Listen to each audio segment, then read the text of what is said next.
Okay. So, as practitioners, we agreed to talk about what being a practitioner means to us.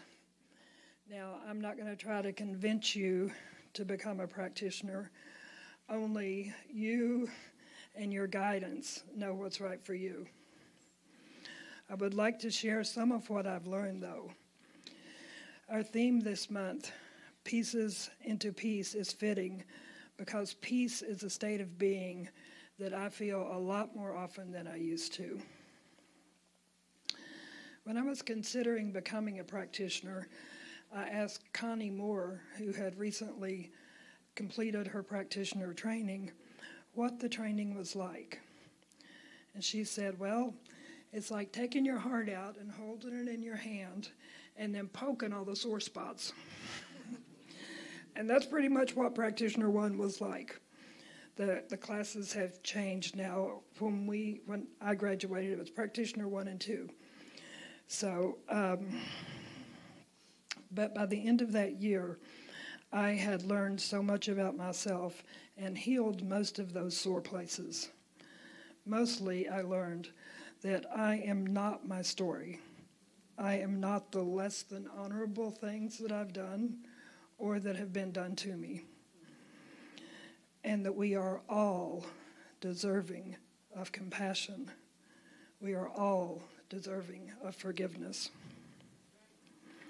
So if you're considering practitioner training, I encourage you to do so for yourself, for the healing and the peace of mind that can be gained from seeing how your life got to be the way it is. Whether or not you ever intend to be a practitioner, I certainly never thought I'd be up here speaking to you, but you will gain a lot of self-awareness and in the process, I believe, a lot of self-love. I have learned that I make my world. I make my world. What I see out there is a reflection of what's in here and here. I am the creator of my own life unless I allow someone else to choose for me. And even that is my choice. I have learned to take responsibility for what happens to me. Nothing can touch me without my agreement. It is definitely not always a conscious choice, but there is a reason for everything. This broken shoulder that I have, it took a couple of weeks of deep introspection, but I see how I ask for it. I have begun to embody some of the phrases that I've heard all my life, like, the truth will set you free. The truth is that innocence, the purity of infinite being, is my true nature. I was created as an expression, as an extension of love. I am an extension of my source. I call that God. And knowing that is true freedom. But then I've overlaid that pure love with a consciousness that says, I'm not good enough, I'm not lovable, and I should be other than the way I am. But what if everything is exactly like it should be? What if everything is perfect? What if nothing is wrong? What if all events are neutral and everyone is innocent? What if we realize that we have been using the divine power that God extended to us, and we are the ones that created all this? So rather than casting judgment or condemnation on it, let's learn to correct our misperceptions and see everything through the eyes of love. Last week, Reverend Rainbow asked us to consider, what would love do? Let us love our creations, be grateful for the lessons they bring, see their innocence, and know that all things are working together for good. Let us be grounded in the knowing that we are holy, we are beloved, we are innocent. Let us listen to that voice within that speaks messages of love, not the one that preaches fear. For all is truly well.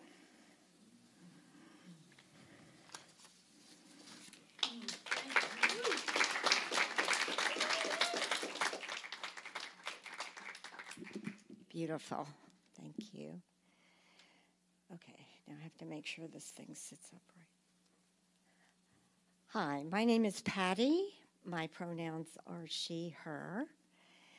And I love being a practitioner. I also love being a practitioner at Ahava. It's truly a blessing. I'm going to tell you a story because I'm a historian and I got to tell stories. So I first visited the newly formed Ahava Center for Spiritual Living in the fall of 2009.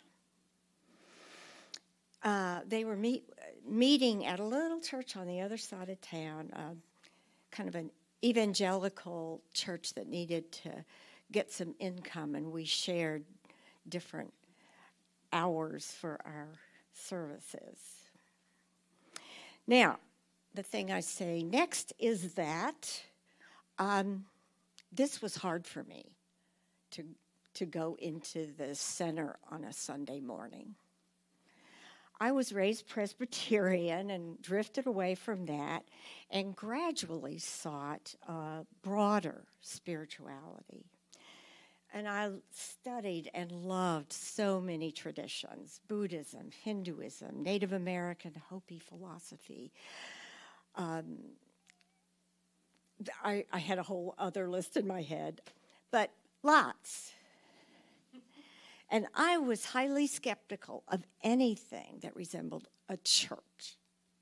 The only reason I went to Ahava that day was because I was teaching a class at UK on women and spirituality. Nancy Eisen told me about this new minister who come to town, Reverend Sonny, and she was going to start a spiritual center. I didn't care about that, but I thought she might make a good speaker in my class. So I invited her. She came to campus and engaged my students in a wonderful conversation. So, just to be nice, I thought I should, go to one of her services. I had no intention of regularly going anywhere on a Sunday morning. But I think you already know the end of the story, that of course Ahava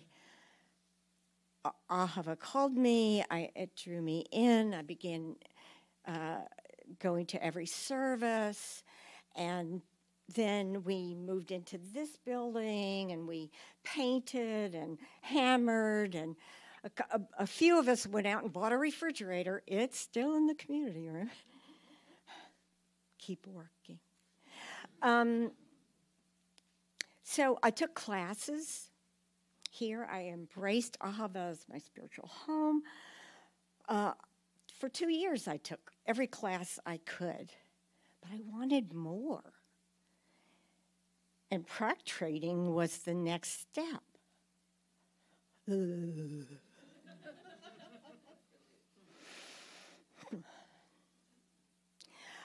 I felt anxious, let me just put it lightly. But something happened, and I knew that this was mine to do, despite my fear. I was already learning something. I began the training, and my commitment became strong. I had never used the word faith along my spiritual journey. I just never even thought of it. But becoming a practitioner, I noticed I had faith. I had faith. I was rooted in faith. Faith in the divine, God, spirit, universe, whatever you might want to call it. And then I could feel that faith growing.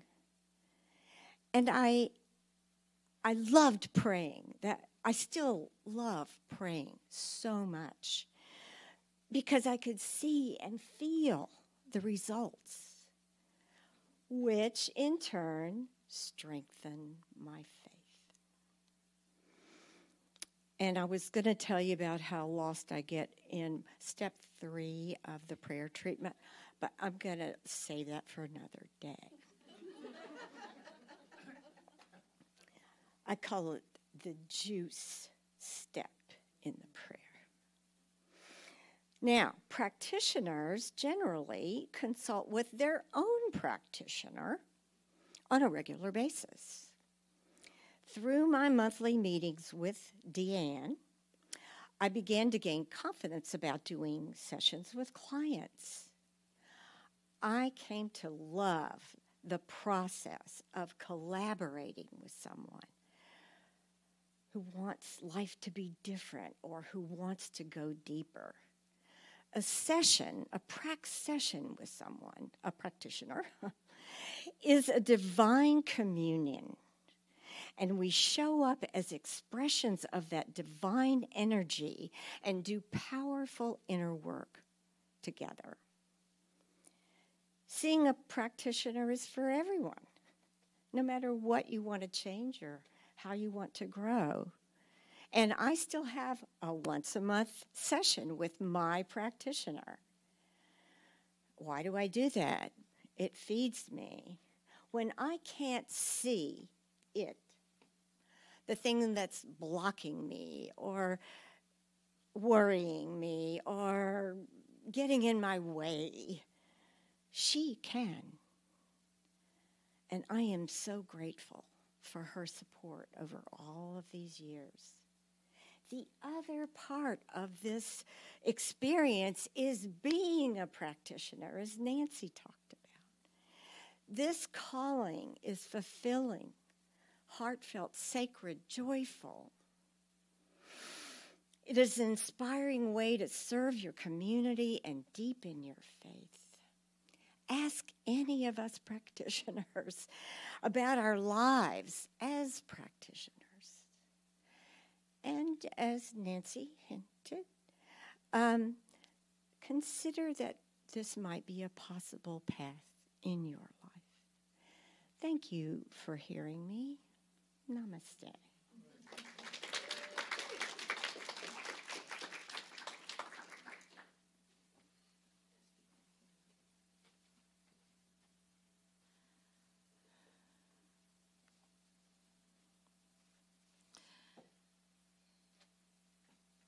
I know that at my core, I am love, I am peace, I am light, I am power, I am spirit in action. But sometimes things just feel crappy.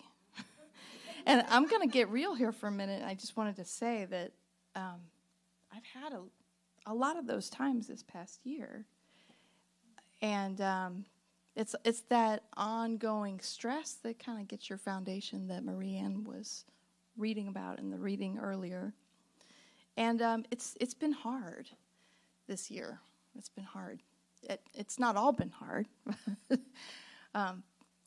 For those of you that don't know, my mom was placed into memory care August 21st.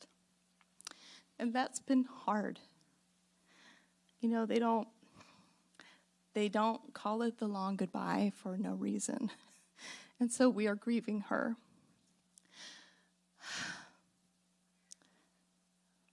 And we are, my sister and I, are cleaning out her old house.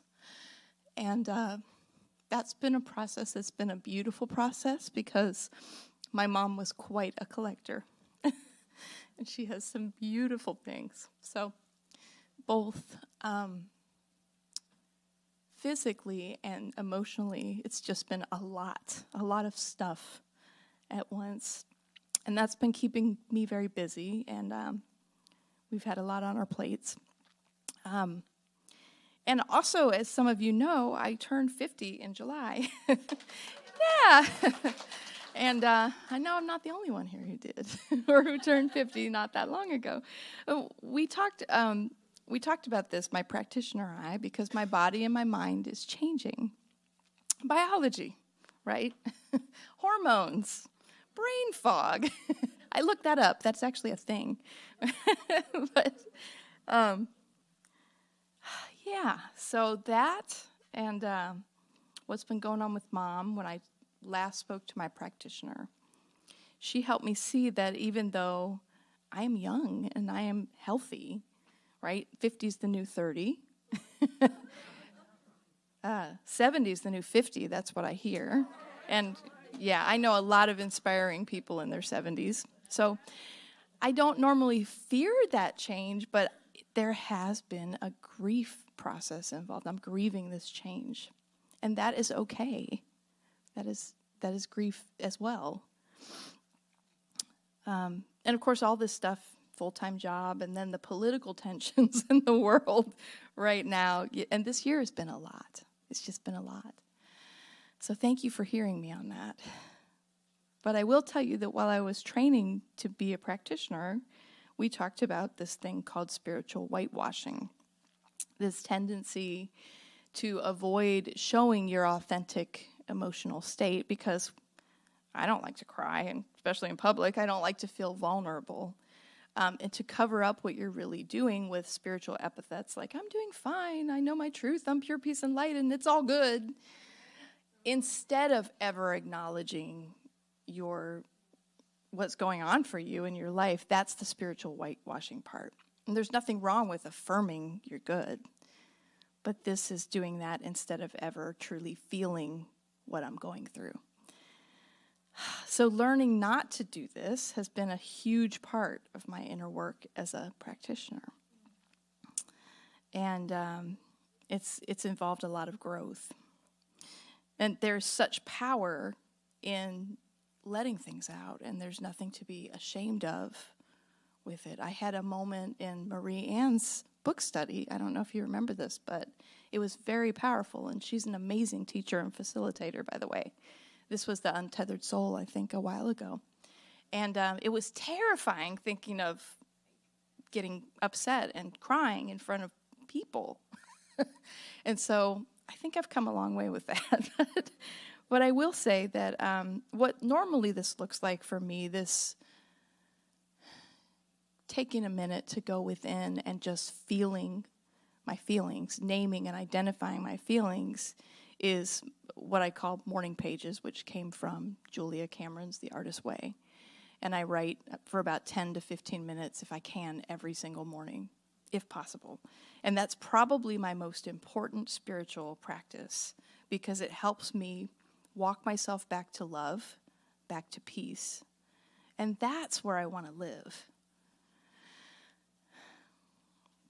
So these moments also give us a chance to be our own practitioners. And we did that a lot in training as well, learning to listen to ourselves and talk to ourselves and write these things out. So I could let all these things running in my background, like running through my mind and what they call the monkey mind. That way I could just let them out. And then for some reason, that is a very powerful thing. Reverend Rainbow talks a lot about getting curious. And so I've learned to get curious, and I'm still learning to do that, about the things that hurt or the things that push my buttons when I hear somebody talking about politics, for example. Now, I don't want to wallow in these things. I don't want to live there. But I've noticed that if I don't allow myself that time to feel my feelings, then I can't shift. I don't want to shift if I'm upset or I'm mad. I'm not ready to.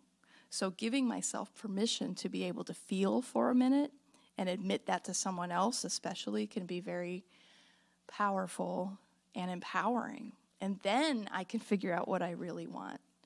Then I can figure out what truth do I want to turn toward and what do I want to pray for now that I'm ready to pray.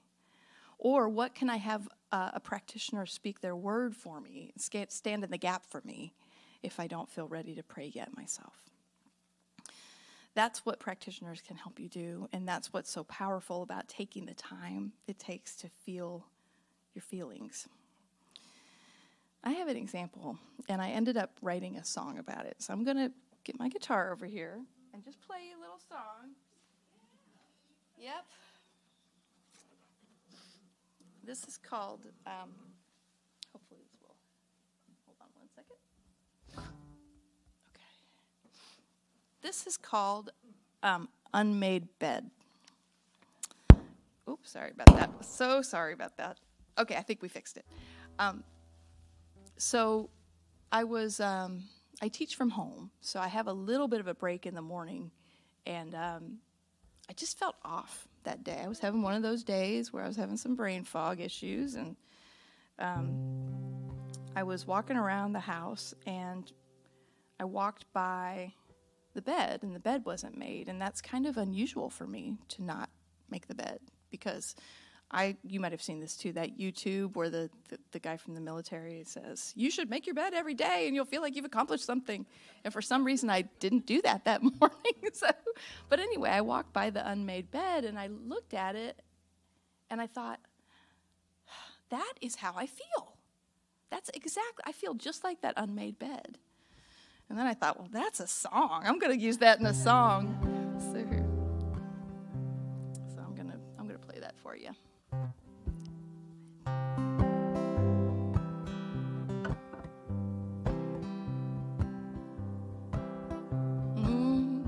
Well, I feel like an unmade bed, cluttered up in my head, circling round, monkey mind sounds. I feel like an unmade bed. And it's been one of those days, walking around in a haze. What in God's name did I come in here for? 'Cause it's been one of those days. There we go. Well, I sound like an old TV. All this static in me, circling round, monkey mind sounds. I sound like an old TV.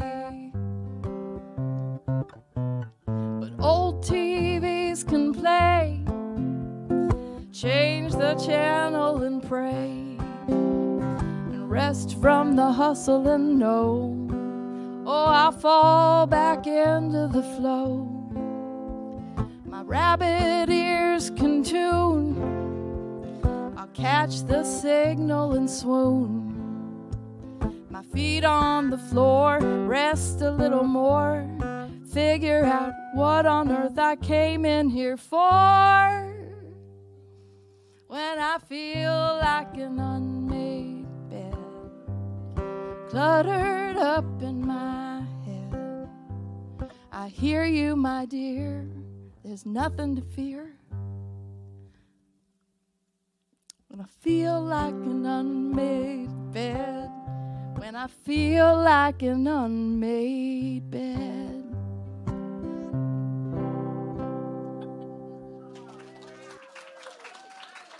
Thank you. I just wanted to share that with you real quick, and I hope that you heard that. There was a little nod in there to Andrea Moore's talk about how if you listen to your anxiety and you hear it out instead of rejecting it and just soothe it, then that can be very powerful. And I hope you heard the shift in there, because like I said, I don't want to live in that state. So that self-care is really, really important. Thank you for listening to all of us today. We really appreciate you. Let's give it up for our practitioners of Ahava.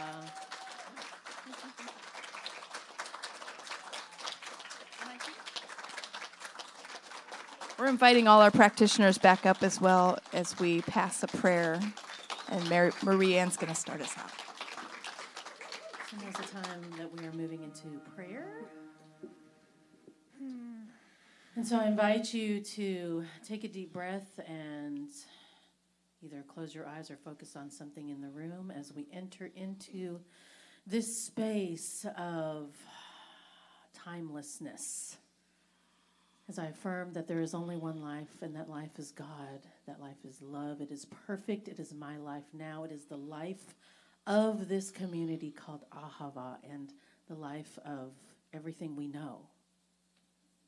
It is everything that we don't know. And that is the beauty of the universe, is that it is all there is, and that there is so much more to explore. And so I just give thanks for this beautiful arrangement of divine order that has brought us here together. And I claim for this community a divine sense of peace, divine peace. I claim for this community abundance and clarity and balance in every form. I claim for each person here a sense of peace in their body and mind. I claim for each person here and online, our greater community, perfect precision in our decisions and in our practice.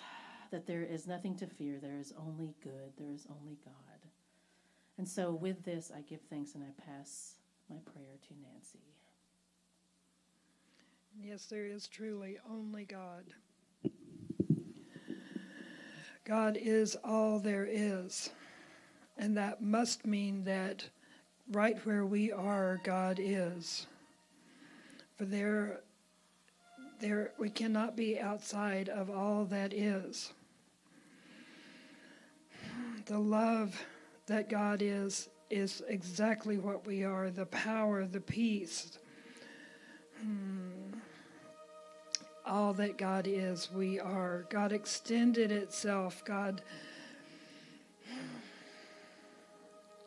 wanted to experience itself, and we are that creation that gets to experience, gets to learn, gets to choose to be our authentic selves. As God is all-knowing, all-powerful, everywhere present, we are that. We are that, and we can tap into it if we train our minds, if we let the shift happen. And with that, I pass the prayer to Patty. Knowing those qualities and peace, love, abundance, so much more, I know that regardless of any condition, the higher truth is the divine, that is whole, perfect, and complete. And I am so grateful to know this truth about myself and about every single person here. And it is with love and gratitude that I pass this prayer on to Kim. I simply give thanks for all that has transpired here today, for this love and joy and peace, this abundance, this infinite divine order that is at work through and as each one of us and as our beloved community of Ahava. I give thanks, and I'm so grateful to be able to speak my word, and I release this prayer to the law, knowing that what each one seeks them. I release this, and I let it be by saying, so it is. Amen. So it is.